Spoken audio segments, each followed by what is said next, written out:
بسم اللہ الرحمن الرحیم۔ تلاوت قرآن کے وقت خاموش نہ رہنا کفار کا شیوا ہے۔ وقال الذین کفروا لا تسمعوا لهذا القرآن والغوا فیہ لعلکم تغلبون، اور کافر یہ کہتے ہیں کہ اس قرآن کو سنو ہی مت اور اس کے بیچ غول مچا دیا کرو، شاید تم ہی غالب رہو۔ آیت مذکورہ سے معلوم ہوا کہ تلاوت قرآن میں خلل ڈالنے کی نیت سے شور و غول کرنا کفار کی علامت ہے۔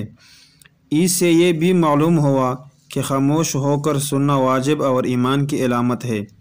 آج کل ریڈیو پر تلاوت قرآن پاک نے ایسی صورت اختیار کر لی ہے کہ ہر ہوٹل اور مجمع کے مواقع میں ریڈیو کھولا جاتا ہے جس میں قرآن کی تلاوت ہو رہی ہو، اور ہوٹل والے خود اپنے دھندوں میں لگے رہتے ہیں اور کھانے پینے والے اپنے شغل میں۔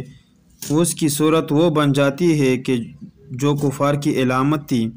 اللہ تعالیٰ مسلمانوں کو ہدایت فرمائے کہ یا تو ایسے مواقع میں تلاوت قرآن کے لیے ریڈیو نہ کھولے، اگر کھولنا ہے اور برکت حاصل کرنا ہے تو چند منٹ سب کام بند کر کے خود بھی اس طرف متوجہ ہو کر سنیں اور دوسروں کو بھی اس کا موقع دیں۔